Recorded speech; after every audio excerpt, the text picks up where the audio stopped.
Samantala, academe sector sa Caraga Region aktibong nakibahagi sa pagdiriwang ng National Museums and Galleries Month.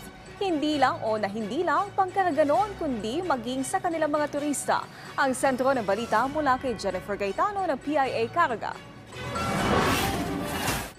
Aktibong nakibahagi ang academe sector sa iba't ibang mga aktibidad para sa selebrasyon ng National Museums and Galleries Month. Isa na rito ang pagtalakay sa pagdiskubre ng Butuan boats na may mahalagang bahagi sa mayamang kultura at tradisyon ng mga sinaunang Butuanon. Sa tulong ni Dr. Ligaya Laksina, isang researcher mula sa UP Diliman School of Archaeology, mas naintindihan ng mga sektor kung paano isinasagawa noon ang Butuan boats at technique para maging matibay ang mga ito. So we're going to look at the basics of plank boat construction, and then looking at a particular type of plank boat, which is the lash lug boat, which is particularly relevant here when it comes to the Butuan boats. Sumuporta rin dito ang iba pang stakeholders, lalo na ang mga tourism practitioner na anilay makatutulong sa pagpapalawig ng mahahalagang kaalaman sa mga turista at pagtulong na maproteksyonan ang Butuan boat sa bansa.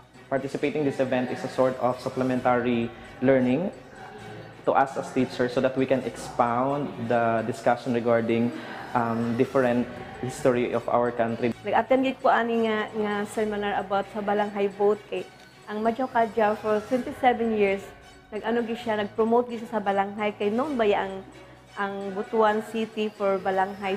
Hinikayat naman ng mga kawani ng National Museum of the Philippines Butuan ang mga Karaganon na bumisita sa museum dahil marami silang matutuklasan sa ating kasaysayan at kultura. Importante ni siya kay para ma-instill sa mga mind sa ato ang young ones no na kanang ang atong pagka-Filipino gyud. So dili siya dapat mawala gyud. Ang Museums and Galleries Month kada Oktubre ng taon ay alinsunod sa Proclamation No. 798 na nilagdaan noong 1991. Jennifer Peña Gaetano ng Philippine Information Agency Caraga para sa Bayan.